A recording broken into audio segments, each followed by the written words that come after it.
Hello and welcome to the stream. Welcome to the stream. So today we are going to be welcome to the stream. So today we are going to be diving into Reaktor and talking about creating sounds in Reaktor. So we're going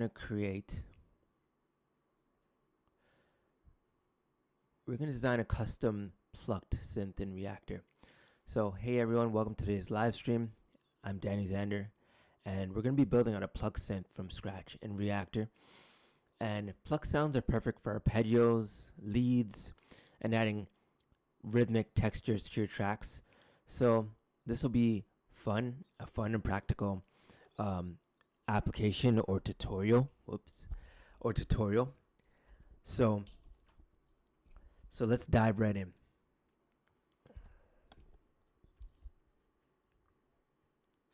So let's get it going. So when you open up Reaktor, you're going to be greeted with a page that looks something like this. Let's open it up again so you can see. So we're going to open up Reaktor. Open up our app. You have three options inside of Reaktor. One is to play, one is to patch, and lastly, the last option is to build. So we're going to go into the build section today and we're going to build out a patch. So let's start with our sounds. So we're going to need a few things to build this out, and we're going to pick them from the player section. Those are going to help us build out our initial sound.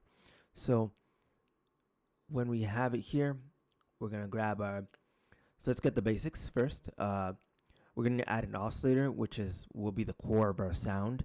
And I'm going to be using a saw wave for this sound. Saws are really bright and harmonically rich, which gives our pluck a bit of an edge. You can also experiment with other waveforms, and like a sine or a smooth sound. And feel free, just a tip, feel free to adjust your frequency or pitch if you want a higher or lower pluck sound. So let's get into it. And let's bring in our oscillator. We're going to pick a basic oscillator from our blocks section. This is inside of Reaktor, which is our sound design tool. We're going to build out we're going to choose our most important blocks. Those are usually going to be our block space, our bento box blocks. These are basic blocks inside of Reaktor that help us build out complex or simple modular racks or modular synthesizers from scratch. So, or using blocks. So we're going to actually grab our oscillator, and that's going to be the main component that we're going to use. We're going to change our waveform to a saw shape. So that's what a saw looks like. You can pick either direction, either up saw or down saw. For this one, we only have one direction. But we can always reverse the polarity or the pattern, the way it plays. So we're gonna add in our oscillator, and next we're gonna need a filter envelope for our pluck sound. So we're gonna add in a filter. Next, we're gonna need to add in this filter will add a low. It'll help shape our tone. That's why we add a filter, and we'll add this will add a low pass filter to let us control the brightness of the pluck. So we can just filter off the lows or highs and really control the brightness that we're getting from the pluck sound and make it really stand out in the mix. So we'll set the filter type to low pass. So low shell pass. That's how I actually was able to memorize it. So it makes it easier for me to understand in my head. I use low shell pass or high shell pass. So literally think of it as a guard at the gate. Like, oh, highs are allowed to pass. Great. Or, oh, lows are allowed to pass. So nothing else allowed to pass other than lows. So right now we're in a high pass configuration. that's a low pass configuration. Sorry, that's a band pass configuration. That is a high pass configuration and a low pass configuration. So, sorry, the opposite way around. This is a low pass configuration and this is a high pass configuration. And we're going to put it in a high pass configuration, and then we're going to actually continue our build with our filter. So we're going to connect our filter to an oscillator, and we'll set the filter to low pass, which I've already done here. And this will cut off the high frequencies as the sound decays. So decay is the rate of which the sound drops off. There's three different things. ADSR, as you may know, which means attack, decay, sustain, release, or attack, decay, release, short form. So that's the phases that a sound goes through before it drops off. So decay is right before release, so how fast it decays over time, and then it releases and drops off. So we're going to control the cutoff dynamically, and let's add an envelope to our filter.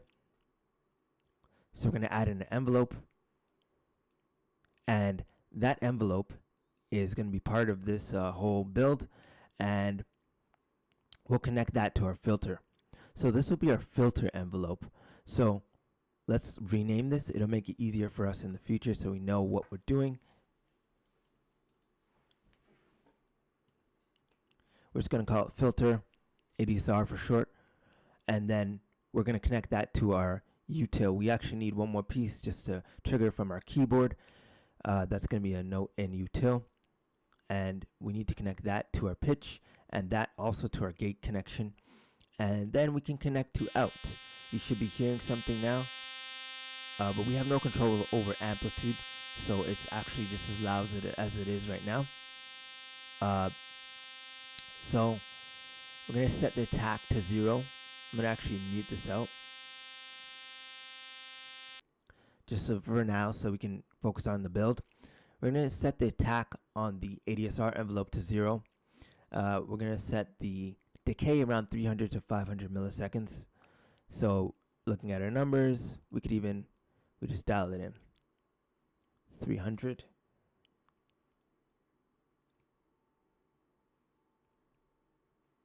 Dial in our decay. And there we got around 305 milliseconds for a sharper cutoff and fade. And this gives our sound a snappy and more percussive sound. So you can hear that now. We have a more percussive, snappy sound that we're getting from our filter and our oscillator and filter. So let's mute that back up. And then we're actually going to keep going. We're going to keep going with the build. We're going to add amplitude envelope for our percussive control. So we're going to put in our amplitude envelope, and we're going to have some percussive control. So we bring that in there. We're actually going to organize our panels so that everything's organized neatly and efficiently. So we're going to put our ADSR, our filter envelope in between, so we know what it's controlling. And then we're going to add our VCA, and we're going to bring that in there. We're going to actually connect our VCA to our filter and our amp out to our two outputs right there. And then we're going to actually keep building. So let's keep going. Now when we turn on our amp, let's unmute our channel. And I'm using a shortcut here to unmute it, Command R. And you can still hear a clicky sound. We just added in an amp so that we have control over how loud our sound gets. And we also have keyboard control, note input right here. When I hit a key on the keyboard, we're hearing a different pitch each time. So I'm going to move that to the correct spot in our chain, and I'm going to mute out the sound so that we can hear everything that's going on and keep building. So wrapping up, let's add in a reverb before we do that. Let's add a reverb and a delay for depth. So I'm going to go and add our rounds reverb and delay. So we're going to go into our racks. We're going to look for some reverb.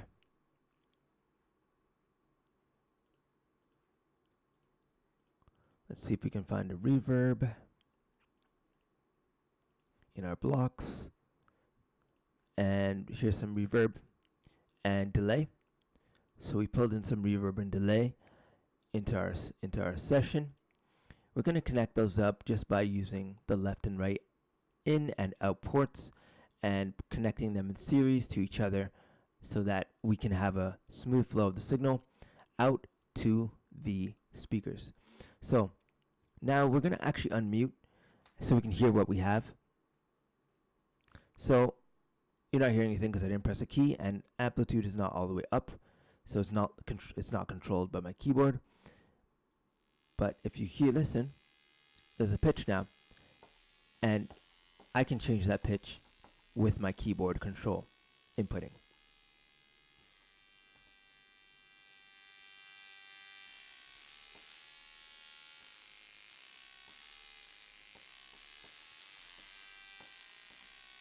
So that has a high pass on it. Let's keep going. And then we're going to dial in just a little bit of reverb now. So let's put in a little bit of reverb. We have to hear our sound so we can do it. Then we're going to put a little reverb. Turn down the delay.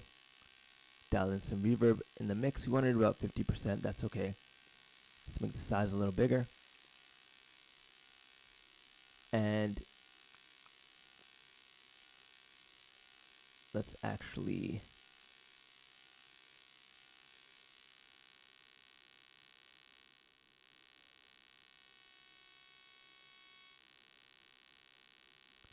get some diffusion, some spread, high pass. Okay, so now that we dialed that in, we can listen to the difference that reverb makes, and it makes it more three-dimensional, which is great for leads or ambient textures. So we can actually take off our reverb and hear what it sounds like without it, just so you have a reference as to what it sounds like without it. So this is without the reverb. Not much space or dimension. And with the reverb,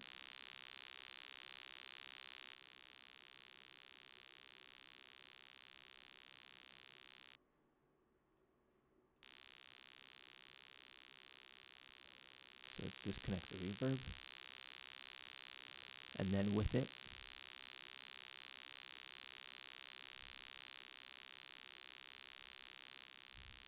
and then we'll add in our delay.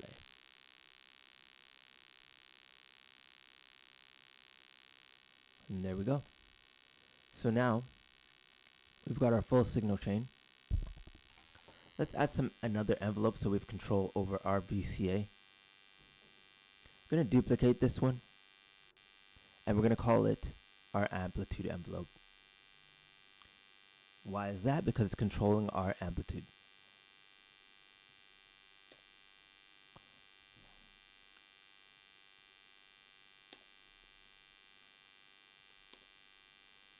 So that's our amp ADSR. We're going to turn up our modulation depth.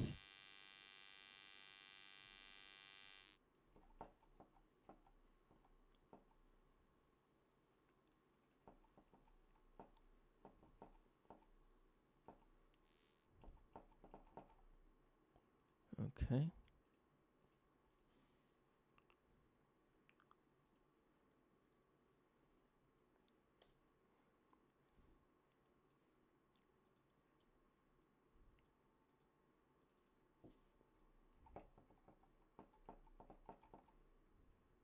Oh, that's why.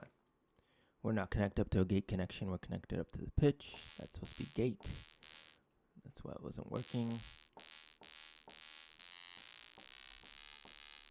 Let's make this a little thicker. Let's duplicate this.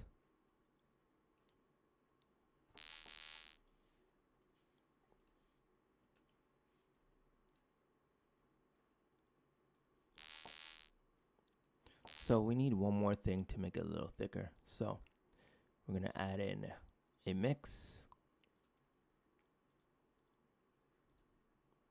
And Let's grab the mix here.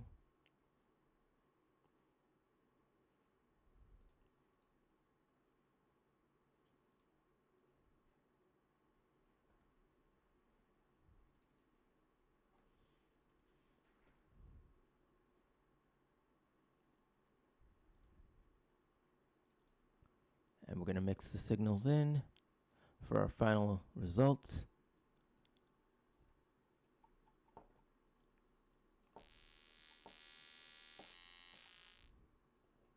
And there you have it. We have our finished product.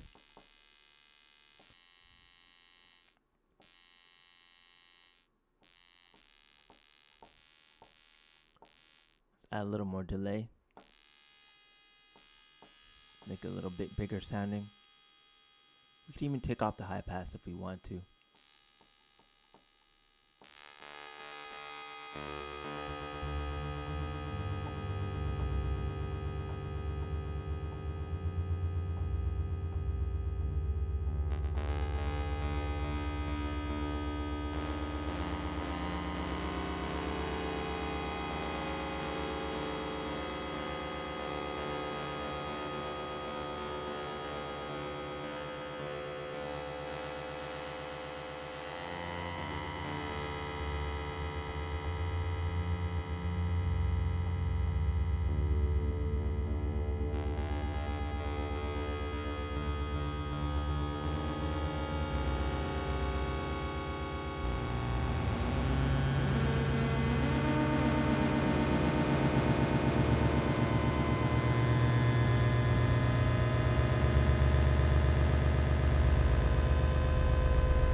There you have it. So this is our finished Pluck sound.